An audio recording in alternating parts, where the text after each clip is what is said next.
Olá, colegas!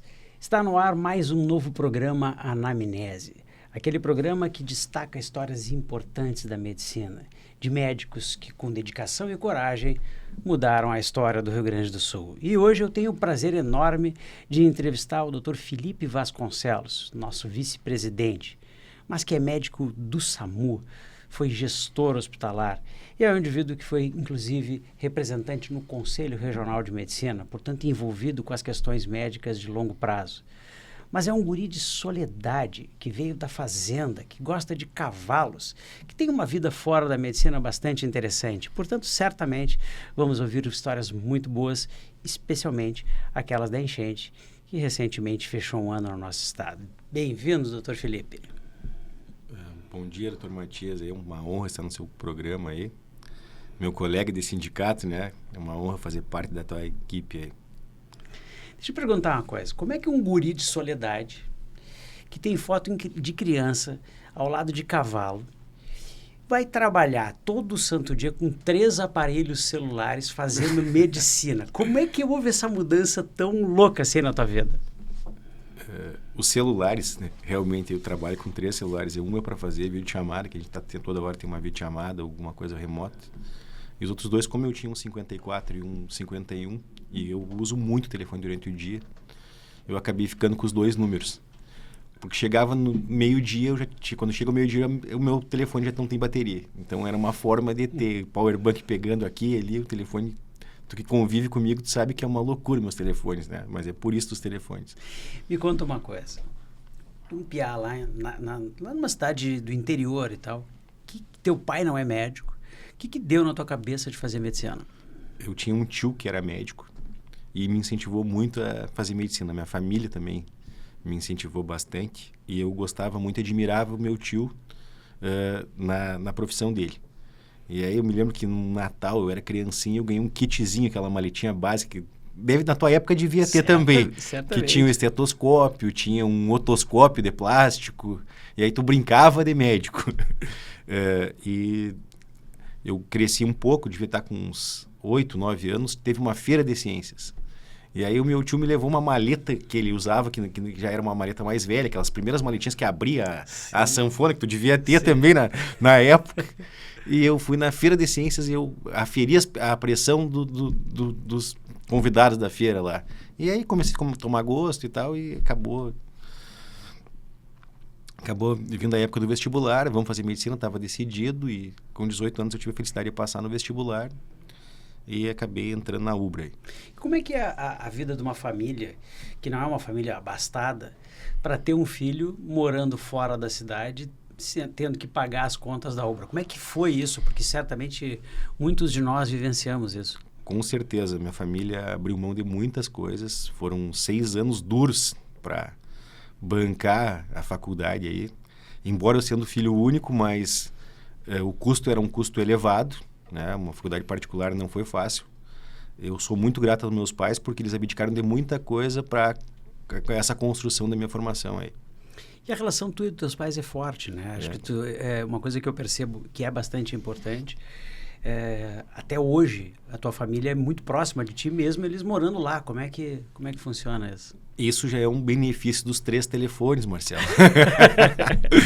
Que, embora a gente está longe, mas emocionalmente e via telefone nós estamos muito perto. Então, como eu não consigo conviver junto com eles durante a semana, todo dia eu tenho informações dele, a gente conversa muito e acaba trocando ideia. Então é uma forma de aproximação da família. Depois que tu acabou a faculdade, qual foi o caminho que tu seguiu dentro da medicina? Como eu vim numa família que não é abastada, como tu falou, eu precisava trabalhar. Então eu me programei nos últimos 2 anos da faculdade, tudo que era estágio que tinha, em prática eu fazia. Fiz estágio no SAMU, fiz estágio no HPS, fiz estágio em posto de saúde, fiz estágio no Hospital Independência, na época que era da UBRA, para estar preparado para tentar enfrentar o mercado de trabalho.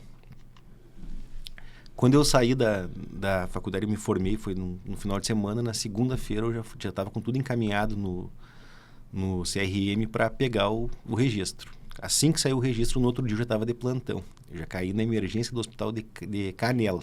Meu Deus.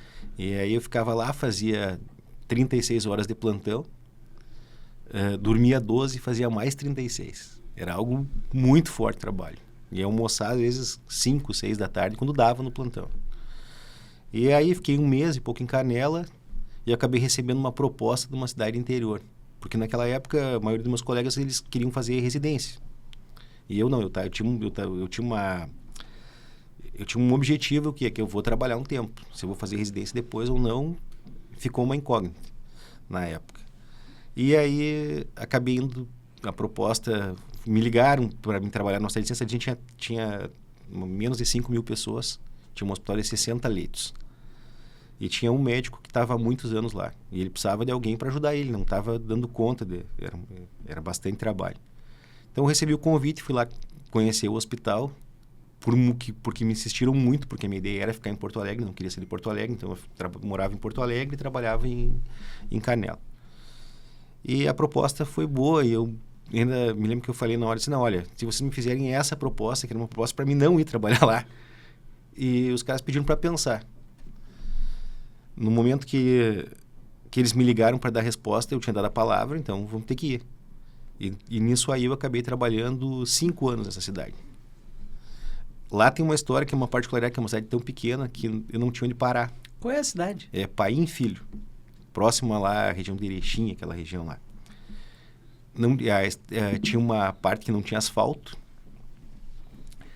e não tinha onde parar na cidade, não tinha nenhuma casa para alocar. Eu acabei morando de segunda a sexta-feira, porque o meu contrato era assim, eu trabalhava de segunda a sexta-feira no hospital e 1 final de semana por mês.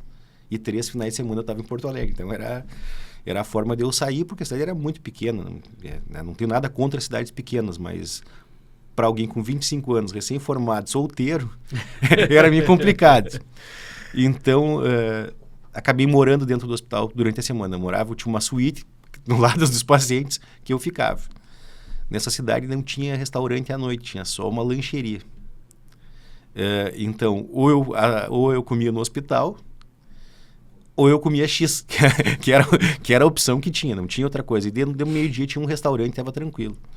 Então eu fiquei lá 5 anos, fiz muitos amigos lá. E alguns finais de semana eu fazia plantão fora. Eu já comecei com uma ligação, fazia plantão em Carazinho, fazia plantão em Lagoa Vermelha, fiz plantão em algumas outras cidades aí. Mas o início foi assim. Eu imagino que deve ser difícil. Foi eu saí direto para a residência, então facilitou um pouco. Para ter uma ideia... Não caí no mercado de trabalho direto. Para ter uma ideia, Marcelo, eu cheguei a fazer 22, 23 plantões e 24 horas de sobreaviso por mês, nessa época. Eu vou avançar um pouco, mas esse é um sistema meio enlouquecido teu que eu percebo. Nós estamos convivendo bastante aqui, o pessoal que não sabe como é que funciona o nosso regime de trabalho aqui, talvez se surpreendesse pelo volume que tem. Mas junto com isso, tu segue fazendo plantão. Quando tu entrou aqui, tu estavas ainda dentro do sistema da regulação ali, do hospital universitário, e era um troço enlouquecido, eu me lembro que não parava. Quantas horas tu trabalha por semana? Como é que está o teu regime de trabalho versus saúde? Porque saúde é importante também. Eu trabalho muito, né? Tem atividade médica, então, que hoje eu atuo no SAMU de Guaíba, que eu faço 24 horas de plantão mês. Desculpa, 24 horas de plantão por semana, né? Alguma semana que outra, em exceções, posso trabalhar mais. Às vezes faço mais 12 horas na semana. E o resto da atividade eu faço aqui no sindicato. Então, os outros dias eu acabo vindo para cá. Me conta uma coisa, Felipe. Como é que foi a tua relação com o HPS de Canoas? O que tu fazia lá? O que tu fazia na secretaria? Como é que foi a tua relação ali? Eu acho que eu tenho uma história que é muito bonita com o HPS, que é o que aconteceu no imprevisto, mas eu me orgulho muito e tenho muita satisfação de contar, porque foi um momento muito difícil. Então, ano passado eu estava na gerência de internação do Hospital Universitário de Canoas e teve a enchente. E no dia que teve enchente, acho que foi dia 4 ou dia 5 de abril, acho que foi 4 de junho, de maio, 4 de maio do ano passado, começou a inundação. A gente tinha um grupo de WhatsApp de Canoas, e eu acabei me deslocando para Canoas de manhã, era umas 5 e pouco da manhã. A gente pegou um Uber, porque estava com medo de ir de carro e o carro não conseguia parar. e a gente foi para o Hospital Universitário de Canoas. Chegando lá, a ideia era o quê? Para remover as pessoas do HPS de Canoas, né, e trazer para o HU, que era o hospital que seria a referência, né, que o Exército tivesse com caminhões para fazer esse translado. Mas como tudo foi do improviso... Já se sabia naquele momento que o HPS seria inundado? Naquele momento, nós tínhamos uma ideia que estava alagando o bairro Matias Velho. Né? Que tinha uma água que estava na canela das pessoas, mas não tinha ideia da dimensão que estava. Então, nesse meio tempo, eu cheguei no hospital, estava junto com o secretário Mauro Esparta na época, a gente se deslocou junto em Porto Alegre para lá, e eu disse, olha, Mauro, fica aqui no hospital com o pessoal, estava o De Leon, que era o diretor técnico na época, o De Leon ficou no hospital, o De Leon não tinha chegado, eu digo, olha, vocês resolvam aqui que eu vou tentar ajudar, porque eu, como médico do SAMU, estou muito acostumado a fazer remoções, eu acho que eu posso ajudar melhor fazendo remoções. Eu pedi pro Wagner, que era o motorista do hospital na época, me levar até o HPS para a gente conseguir, ou até o mais próximo possível. No decorrer, no caminho, a gente encontrou um carro da Brigada Militar. Eu digo, olha, por sinal, ataquei, tinha muitas viaturas, estava uma confusão na cidade. Isso era umas 6 da manhã, 5h30, 6 horas mais ou menos por aí. E aí eu pedi para eles me dar uma carona. Eu preciso que vocês me levem a alguém que me bote no HPS. Porque o exército que a gente estava contando na época estavam fazendo várias ações e não conseguimos contato naquele momento. Então a Brigada Militar me levou até a entrada do viaduto Boqueirão, que não sei se tu conhece aquele viaduto ali, que é a entrada na Matias. E ali eu encontro um senhor que estava com um Vectra preto e puxando uma carretinha com jet ski. E eu fui lá. Olha, por favor, aí me leva lá, consegue me dar uma carona até o HPS. E ali a gente já via as pessoas vindo, caminhando na rua, com água até o pescoço praticamente, e com crianças em cima de caixas d'água, Marcelo. Uma situação assim, ó, desesperadora. Assim. Tinha uma multidão, tinha uns 100, 200 pessoas ali na entrada. Aí ele disse, não, pode deixar que eu vou te levar, eu vim aqui para ajudar. Era um senhor de Gravataí, e ficou a marca para mim que no jet ski dele, assim, Mecânico Júlio. E na época, na hora, tava tão louco que eu nem perguntei para ele o nome, né, dele. Olha, tem como me dar uma carona e tal. Tava muito tenso o clima lá. E aí, tiramos o jet ski da carretinha, empurramos, levamos erguido ele até aquela praça e ali já dava para ligar. Ele ligou o jet ski e ele me levou até o HPS. Um trajeto mais ou menos do que? Uns 2, 3 quilômetros. E as pessoas na rua, nas casas estavam com água até o telhado da casa, pedindo ajuda. Vem nos pegar aqui, nos salva. Na grade eu digo, olha, eu preciso que tu vai me deixar lá, depois tu vai resgatando o pessoal, mas me larga lá. Quando chegou na esquina do HPS, ele dobrou e tinha uma escadaria, como se fosse esse degrau, assim. E ele bateu a ponta do jet ski na escadaria. Eu digo, não sei se não quebrou o casco do jet ski. E ele conseguiu andar, tocou e me largou na porta. Eu digo, não, obrigado da carona aí, vamos chegar. Quando eu cheguei lá, a água estava na canela. E aí estava uma confusão violenta. Tinha vários pacientes que eram da UTI, que tinham que ser removidos, né? Então a gente conversou lá com o diretor técnico que estava lá, o Dr. Álvaro. Estava lá também o Lucas, que eu já conhecia, que era um colega meu que faz plantão no SAMU de Guaíba, o Lucas Rossato. E aí a gente combinou de começar a fazer a remoção dos pacientes. Então a gente encaminhava, mas como é que nós íamos fazer a remoção? Nós precisava de um meio para remover os pacientes, porque carro não tinha. A ideia é que iam chegar caminhões altos que pudessem mandar também não. Então foi uma decisão que a gente tinha que tomar e começou a chegar barcos, mas aqueles barquinhos de alumínio, 4, 5 metros aí. Então, a gente mandava um técnico, e daí teve um outro momento, né? Mas parei, mas vamos mandar para quem? Quem é que vai receber esse paciente? Por quê? Porque tinha que passar por todo aquele trajeto molhado e tinha que ter alguém na área seca, no caso no viaduto do Boqueirão, para receber. Aí eu me lembro que eu liguei porque eu sabia que o Tigre, que era meu colega do SAMU de Guaíba, também fazia plantão no SAMU de Canoas. O Tigre, tá sabendo o que está acontecendo? Não, tô aqui, tô pronto e tal. Ele disse, olha, vê com o pessoal do SAMU, porque nós não vamos ter como regular cada paciente que sai daqui, porque tinha mais ou menos umas 400 pessoas no HPS. E mais uns 30 cachorros, porque todo mundo com a inundação, o lugar mais alto era o HPS, do bairro Matias Velho, foi parar no HPS. Era mais seguro para as pessoas, né? Então, eu digo, olha, monta um esquema aí Quantos pacientes? Pacientes devia ter 100 e poucos. mas entre populares, funcionários, pessoas, crianças, tinha nenenzinho de colo ali que morava perto, foi para o HPS, mais ou menos 400 pessoas em tudo. Então o Tigre montou uma equipe do SAMU e acionou as outras ambulâncias, e o combinado era o quê? Mandávamos todos os pacientes pro Viaduto Boqueirão. Então era a referência, porque num trajeto com pacientes no respirador, com pacientes sendo ventilados com ambu, tinha que estar lá. Nós estávamos com o hospital sem luz, né? Então era uma situação muito delicada. Então começamos a mandar. Foi indo e a água vinha subindo. Se você tem alguns vídeos que saiu na imprensa, para te ter uma ideia, Marcelo, que a água estava na porta.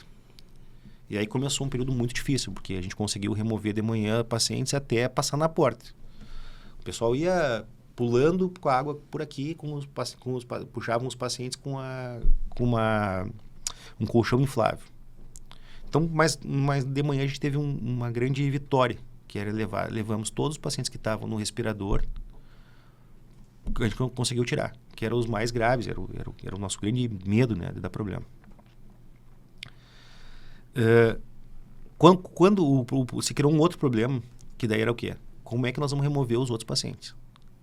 Aí, nesse período já tinha chegado bombeiros, chegou uma equipe do SAMU, que veio através do capitão Aides da Força Aérea, que foi incansável. Os bombeiros também, militares, trabalharam muito. E eu acho que o grande diferencial do sucesso da evacuação foi o quê? Que tinha uma equipe do SAMU de Canoas que tinha uma instalação no lado do HPS. E esse pessoal foi incansável junto com os funcionários do HPS. Porque tu imagina tu fazer a remoção desses pacientes, a força que foi feita. Não é só a questão do controle emocional que teve que ter, mas a questão da força física. Foi um desafio aguentar o físico lá, porque o total da remoção foram 22 horas e meia, mais ou menos, aproximadamente. De muita força. Então, o pessoal foi removido pela porta de baixo, né? Então, até a água inundar e não ter mais acesso. Aí nós tínhamos uma outra situação, que tinha as pessoas populares que estavam lá, estava uma confusão porque eles queriam ir embora, estava muito tenso, não sabia o que ia acontecer, pessoas desesperadas, né? Então aí o pessoal do bombeiro começou a descer eles por uma corda, mas eram só pacientes que poderiam deambular. E nós tínhamos no hospital mais ou menos umas 40 e poucas pessoas com um fixador externo, pacientes atraumados, que era uma remoção muito delicada para fazer. Não teria como descer eles na forma que estava sendo feito. Aí chegou, eram umas 2, 3 da tarde, o capitão Aires lá, junto com o Thiago, que é do SAMU também, e eles tiveram uma ideia de quebrar uma parede. Então o capitão Aires voltou e veio para chamar uma equipe especialista do bombeiro para que são pessoas que fazem como é que eu vou dizer, resgate em áreas difíceis, que são especialistas em, por exemplo, quebrar uma parede. Só que antes deles chegarem, não sei como, tem coisa que Deus ilumina, se achou uma marretinha. Uma marretinha pequenininha, tamanho dessa xícara. Que é muito difícil quebrar uma parede com uma marretinha. E o pessoal começou a bater na parede para tentar já quebrando o local que foi pré-estabelecido. Do nada, não sei como, aparece uma marreta grande.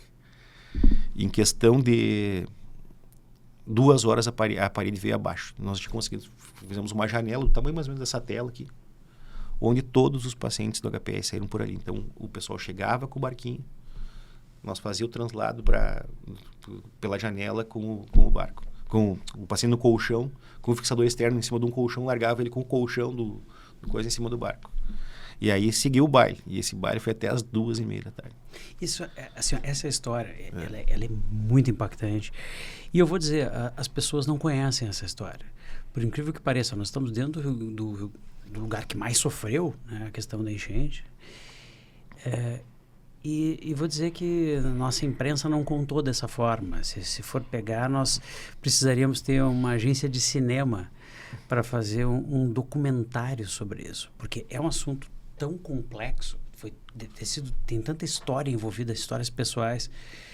Se tivesse um diretor hollywoodiano, certamente daria um grande filme. E me conta. Tudo bem. Nesse meio tempo, Marcelo, também queria lhe contar que na manhã teve um helicóptero que foi 2 vezes, conseguiu ficar, não chegou a pousar, painar, que eles chamam, né? no terraço do HPS e conseguiu remover umas 10 crianças. Que foi muito bom isso aí. Só que os outros helicópteros maiores, como o da PRF, tinham outros do Exército, não conseguiam descer. Por quê? Porque o risco do rotor bater na parede era muito grande. Então acabou não conseguindo ser feito o resgate aeromédico. Uma coisa que eu acho que é muito importante, tem que se repensar em qualquer hospital, principalmente um hospital de trauma, que tenha um ponto para um L-ponto. É óbvio. Alto, porque isso faria lá toda a diferença. Né? Depois eu fiquei sabendo que no primeiro projeto do HPS era para ser um L-ponto no telhado. E acabou não sendo feito por causa da estrutura, alguma coisa assim. Tem um professor, ele disse uma coisa muitos anos atrás, do professor Valdemar Revoar, e ele me disse assim: a economia é a base da porcaria. E é uma coisa muito verdadeira nesses aspectos, porque é óbvio que custa muito mais caro tu ter um L-ponto pela questão de estrutural, certamente é muito caro. Mas no momento da dificuldade realmente fez falta. Tirado esses pacientes dali, então eu imagino que ficou ali aquelas 22 horas, foi para casa dormir, é isso? Não, aí... aí saímos no barquinho lá, saímos, os últimos 2 barcos saíram juntos.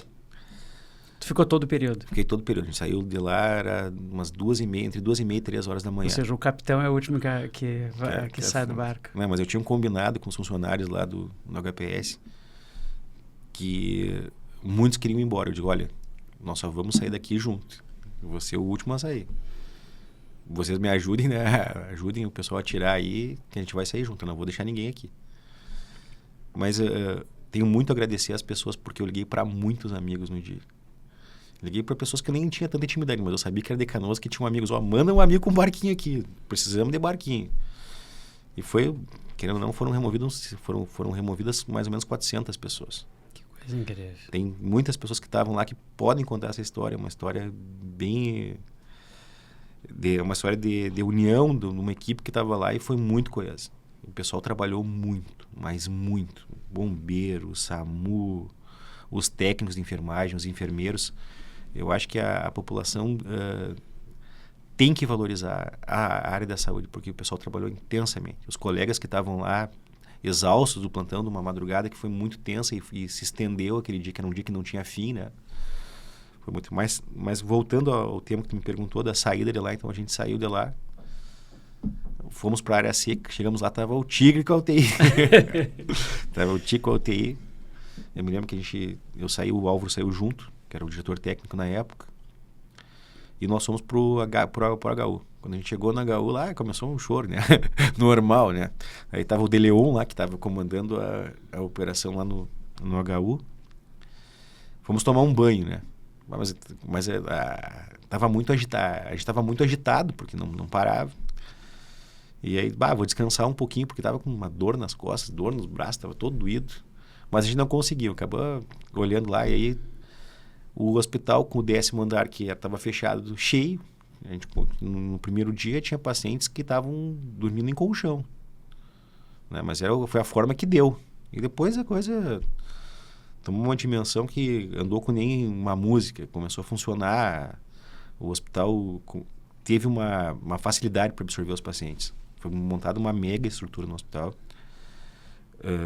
Chegou a ter 525 pacientes internados no HU nesse período aí. Foi um período de muito trabalho. E o que é impressionante, Marcelo, que me chamou muita atenção, é a solidariedade das pessoas.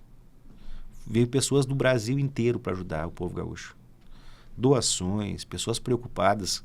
Quem não podia doar ia lá, olha, eu quero trabalhar, eu quero ser voluntário.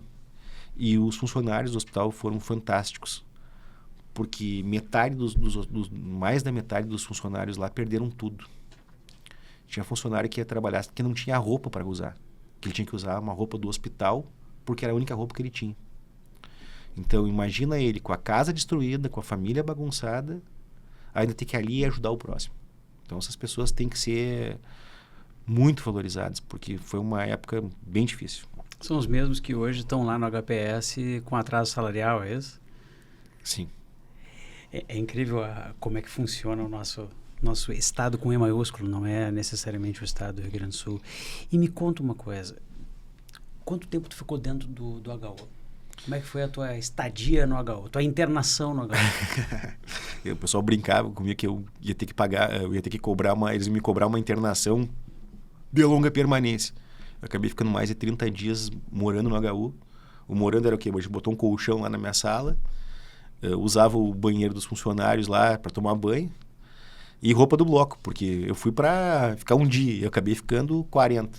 Para vir para Porto Alegre, levava mais ou menos 8 a 10 horas para vir. Então não tinha como é que eu ia me deslocar 8, 10 horas para voltar mais 8, 9 horas? Era impossível. Então, vamos ficar aqui. Aí tinha dificuldade de roupa, né? Qual é a roupa que eu vou usar? Usava uma roupa do bloco. Mandei comprar pedi para um cara comprar para mim lá, vai lá no camelô e compra para mim umas cuecas, umas meias para mim usar nesse período aí. E aí ia trocando, vamos dando um jeito. E foi bem complicado esse tempo aí.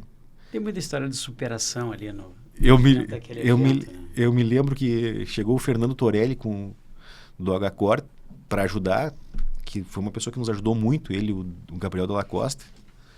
E depois que passou esse tumulto, ele disse assim, eu cheguei a ficar com pena de ti, Felipe, eu achei que ia te dar uma moedinha de R$1, porque tu parecia um mendigo do jeito que tu tava nos dias aí. Virou em risada, né? Até hoje eu dou risada na história do parecer um mendigo. Mas aqui, ó, queira ou não queira, eu tenho certeza que tu, como ser humano, cresceu. E se tu olhar para trás, tu não te arrepende de nada, né? Tu não preferia ter ficado em casa tranquilo enquanto tudo aquilo aconteceu. Eu juro que tu preferia ter ficado lá sofrendo. Com certeza, Marcelo, eu faria tudo de novo. Foi muito legal o desenrolar depois disso. Eu acho que é uma coisa que é uma história da vida que ninguém apaga, né? Não tem como. É exageradamente grande para tu esquecer. Nós temos milhões de micro-histórias envolvidas na enchente, né? Cada um tem a sua, né? Cada um ajudou da forma que deu, cada um sofreu da forma que sofreu. Mas eu fico muito impressionado, porque é uma das histórias mais bonitas, assim. Eu realmente acho que seria algo suficientemente bom para estar escrito num livro e publicado num documentário. Tu nunca pensou algo sobre isso? Eu tenho um convite aí de um filme, de um curta-metragem para fazer dessa história aí.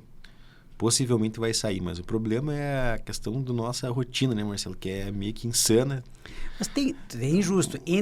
No domingo, entre meia-noite e 6 horas da manhã de segunda-feira, tá liberado. Mas faz parte. Eu entendo bem. Saindo disso, é uma coisa bem interessante. Dessa história, Marcelo, desculpa te interromper, assim, o que mais me marcou, assim. Como em todo esse país nosso que passa por muitas dificuldades, tem pessoas desonestas, tem muita sacanagem no meio e existem pessoas do bem. Ali, né, na questão da inundação, a gente conseguiu ver como tem pessoas boas, que se preocupam com o próximo. Porque o que tinha de pessoas trabalhando, envolvidas para ajudar o próximo, sem querer holofote, estando ali assim, dedicada mesmo, é algo impressionante. Então, se eu fosse escolher uma palavra para delimitar e definir essa questão da inundação, eu botaria solidariedade, que foi algo que me marcou muito das pessoas. Sabe que eu tenho certeza, né? Como eu te disse, eu vivenciei num aspecto muito micro disso, mas eu vi muita gente vindo de fora do estado, né? A gente ajudava a alocar as pessoas, eu recebi muita doação. Eu me lembro que eu ficava muito no telefone na época. Eu fiquei com internet durante todo o período, fiquei com luz e com água e com internet durante todo o período.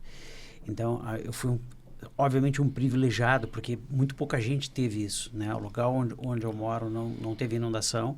A gente usava pro vaso e tal, a água que vinha da piscina, entende? Então, a gente economizava, obviamente, a água. Eu fiquei, não sei quantos dias sem fazer barba. Minha mulher não gosta de barba, então eu sempre passo a barba. E eu fiquei muitos dias sem fazer para economizar água, então era uma coisa importante. Mas nunca faltou. E eu vi muita gente que teve falta, que ficou sem tudo, né? E a gente andava naqueles abrigos e tal. Eram histórias muito comoventes sempre. Mas eu vi muita gente vindo de fora para trabalhar. Então eu recebia muita ligação, precisa de um lugar. Então eu ajudava a botar as pessoas. Inclusive eu nunca vou me esquecer, um empresário que não quis se identificar. Eu conversei bastante com ele. É um cara de Minas Gerais. E ele botou aqui, se não me engano, 4 aviões e 2 helicópteros. E os aviões eram fundamentais para receber as doações. Então era uma coisa impressionante, tinha dificuldade de aeroporto, porque não tinha mais aeroporto naquele momento, né? Então eu me lembro que era uma luta para conseguir um lugar para o avião pousar. Então era o tempo inteiro a gente conversando com o pessoal da aeronáutica, com o pessoal de campos de pouso mais diversos, assim, e dependendo do avião era mais complicado, porque aviões maiores precisam de locais mais preparados, de aeroportos maiores para pousar. E foi uma coisa que eu fiquei fora do hospital, essencialmente. Eu ficava em abrigo, mas essencialmente fazendo doação e recebimento. E eu imagino para ti lá o quanto não foi isso. Não, eu tinha uma dificuldade, então, assim, primeiro que a carga, a força de trabalho do hospital reduziu muito. Imagina, 50% dos técnicos sem casa, com um problema psicológico. Tu imagina, tu chegar e perder tudo de um dia para o outro lá na tua casa, tu construir uma vida inteira com muito trabalho e muito esforço, não tem mais nada. Muitos, a gente notava que eles se apegaram no hospital. Qual que era o objetivo deles? Então, tipo, para eles não pensar no problema que eles tinham que enfrentar em casa, eu vou ficar no hospital, ficavam hospedados no hospital ali, a gente transformou o ambulatório lá em como fosse um hotel. Cada ambulatório tinha 2 colchões, então era o dormitório deles. E o objetivo deles era o quê? Era passar por aquilo ali, superar. Então, ajudando nos pacientes, o que veio de voluntários também foi algo impressionante. Médicos de São Paulo, Minas Gerais, Rio, Santa Catarina, Paraná. Foi algo muito legal. Que história para ser contada, né? Saindo disso, depois dessa questão toda da enchente, tu ainda estava no conselho nessa época ou já tinha terminado? Não, tinha terminado. Como é que foi ser do Conselho Regional de Medicina? Porque depois eu vou te perguntar, o Conselho Regional e o sindicato são bastante distintos, apesar de serem entidades representativas dos médicos. Como é que foi a tua experiência? Como é que é ser um conselheiro e quais cargos tu ocupastes lá? A gente entrou no Conselho em 2018, eu entrei no Conselho em 2018 e saí em 2023. Então foram 60 meses. Nesse período de 60 meses são 3 mandatos que tem, de 20 meses cada. No primeiro mandato eu assumi a coordenação das delegacias do interior, porque trabalhei muito tempo no SAMU de diversas cidades do interior, então eu tinha uma facilidade para conhecer as cidades e os problemas de cada do local do interior. Nos 20 meses do 21º mês ao 40º, eu acabei ficando um pouco afastado da gestão, então eu saí da posição de coordenador das delegacias, era só conselheiro e atuava nas sindicâncias e nos processos éticos profissionais. E nos últimos 20 meses eu assumi um cargo da diretoria, que era o segundo secretário. Isso foi um período de muito trabalho intenso. Eu acho que o que a gente conseguiu fazer lá foi reduzir o tempo para uma inscrição de uma empresa médica. Na época a média era 15 dias a 20, a gente conseguiu baixar esse período para 3 dias na época. Então foi um grande avanço para a categoria. Conselho e sindicato são órgãos bem distintos. Conselho é função cartorial, função sindicante e função fiscalizadora. Já vejo como o sindicato o órgão que está mais próximo do médico, que é a força que o médico tem e a voz dele quando ele tem medo de ser perseguido, e é quem vai defender o médico. E como a gente fala, né, que no nosso lema do Simers, defender os médicos é defender a saúde, né, Marcelo? Acho que a classe médica está passando por uma das fases mais difíceis de todas. Essas terceirizações, quarteirização, atraso no pagamento, abertura indiscriminada de faculdades de medicina é algo que a gente está trabalhando muito para combater. O sindicato, eu imagino assim, eu estou aqui há muito tempo, né? Eu entrei aqui como apenas um médico que ajudava lá por 2001, portanto eu já sou dos que aqui estão certamente o mais antigo, assim, e eu sempre vi esse processo todo da mudança da função médica, do contrato, eram seletistas, estatutários, foram sendo convertidos para PJs, e hoje em dia a gente tem um contrato que é o WhatsApp, tu recebe assim, vem fazer um plantão hoje aqui, tu vai receber no final, ou às vezes não recebe. Quer dizer, a gente viu uma deterioração da condição de trabalho do médico nesse período, viu inclusive a redução do recebimento e viu o que está acontecendo agora, que é o não pagamento. Nós temos aqui em vários hospitais o atraso de pagamento e muitas vezes nem perspectiva, porque o médico se desliga, ele fica simplesmente sem ter o que receber. E eu queria te perguntar, para quem veio do conselho, para quem sempre foi um médico emergencista do SAMU e tal, cair no sindicato, qual foi o teu sentimento, assim, porque é uma entidade distinta, assim, e eu imagino que deva ter causado bastante impacto. E agora tu já não é mais um conselheiro, agora tu é um sindicalista. Como é que foi essa transição, como é que foi esse sentimento? Eu acho que eu fui muito bem acolhido aqui no Sindicato Médico, eu aprendi muito contigo aqui. São entidades bem diferentes, a forma de atuação é uma atuação diferente, mas eu acho que eu levei uma vantagem nisso, porque eu sempre fui médico e eu sempre trabalhei na linha de frente, trabalhei muito. E eu tenho uma experiência de ter trabalhado em muitos municípios do interior. E com a questão do SAMU, eu conheci muitas cidades muito pequenas. Então eu conheço bem a realidade, eu conheço as necessidades dos colegas. Então eu acho que isso aí facilita nessa questão sindical. Me conta uma coisa só para trocar de assunto. Eu sei que tu tem algumas coisas fora da medicina, e as coisas fora da medicina são muito exóticas, assim. Se a gente tivesse o tempo para ouvir, ele tem desde uma questão de carros antigos, que é algo muito interessante, mas tu tem uma questão de produtor rural. Como é que é a relação de um médico com ser produtor rural e ter cavalos? Como é que funciona isso? Como é que isso preenche a tua vida? Na verdade, Marcelo, meu avô era pecuarista e isso veio desde criancinha. Meu avô sempre andou com gado e tal, e eu adorava cavalo. Então, quando eu tinha 3, 4 anos, meu pai me deu um petiço, que é um cavalo menor, né, para quem não conhece muito do cavalo. Só que o petiço, ele foi domado, eu fui montar nele, ele me deu uma cabeçada. Eu caí. Imagina, foi uma tragédia lá em casa. Aí trocou o petiço por uma petiça bem velha, que não teria perigo de eu cair. E aí, eu andei nessa petiça aí, com 4, 5 anos aí, acho que muito tempo. Tanto é que depois as minhas pernas estavam arrastando no chão, já estava grandinho para ela, dei para um priminho lá que aprendeu a andar nela também. E aí, na minha adolescência e infância, eu sempre tive um cavalo. Mas era 1, 2 cavalos aí. A gente gostava muito de andar, então eu saía do colégio e ia para a chácara que a gente tinha lá para andar a cavalo, jogar futebol. Tive uma infância maravilhosa. Eu acho uma criança que viveu a infância. Porque hoje é tudo diferente. Hoje é telefone, é isso, aquilo. Teles, né? Não. Eu digo as crianças de hoje, né?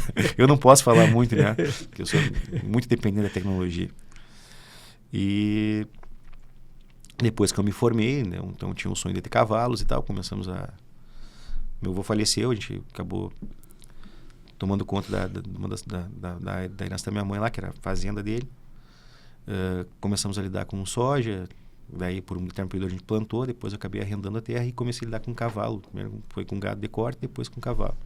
E até hoje a gente cria um cavalo crioulo aí, que é uma paixão familiar. Eu acho muito lindo, assim. Eu vou dizer, dos animais, um dos mais bonitos certamente é o cavalo. Tem muito felino bonito aí e tal, tem muita ave bonita, mas o cavalo é um bicho muito bonito, né? E a criação de cavalo não parece ser uma coisa tão simples assim, porque o cavalo tem questões específicas de clima, de dieta e tal. Como é que funciona isso? Tu de plantão, e como é que tu cuida disso aí? Quantos cavalos tu tem? Como é que funciona esse processo todo? Eu tenho uns 110 cavalos hoje, aproximadamente. É uma criação que eu acho grande.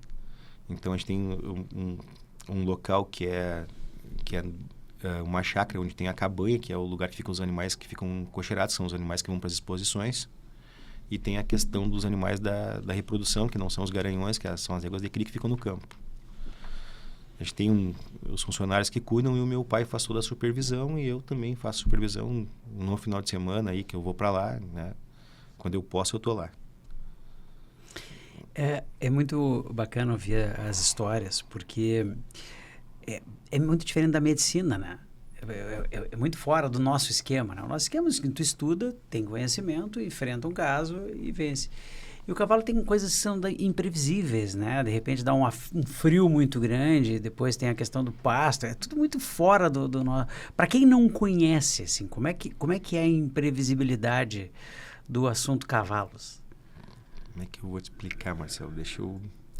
O cavalo é algo apaixonante. Quem gosta de cavalo, o cavalo é um cavalo que ele... a relação tua com o cavalo, quanto mais tu conviver, mais ele vai te entregar. Eu tive uma égua que eu não precisava colocar a mão na rédea dela. Eu montava em cima dela, tudo que eu queria, ele dobrar para o lado, ela já me conhecia pelo movimento que eu fazia em cima. Então é algo apaixonante. Só que é algo que precisa de dedicação e muito trabalho. Não é fácil, né? Mas o retorno que tu tem e a qualidade de vida e o que ele te proporciona vale muito a pena. As imagens são muito bonitas, né? Só. Eu imagino que com o estresse que a gente tem diário aqui, tu pegar um final de semana e ir para lá deva ser meio que para fazer um ressurgimento. Assim, terapêutico. Terapêutico. Tu tem uma terapia equina. Aliás, existe terapia equina, né? Então é uma terapia equina. Felipe, me conta uma coisa. Como é que tu vê o futuro? Como é que tu te imagina daqui para frente? Quais são os teus planos? Olha, me imagino continuar com a vida que eu levo hoje, que é uma vida que eu gosto muito. Temos uma pauta nacional que a gente está tocando com a FENAM, que eu acho que é bem importante. Eu acho que pode ter muitos avanços com essa pauta nacional aí. Com certeza, eu acho que vai fazer uma diferença na categoria médica. Tem uma paixão que é o SAMU, que é algo que eu não largo. Né? Enquanto eu tiver saúde para tocar o SAMU, vamos tocar. E eu gosto muito da política médica. Então, vamos permanecer na política médica também, enquanto a categoria me quiser na representação.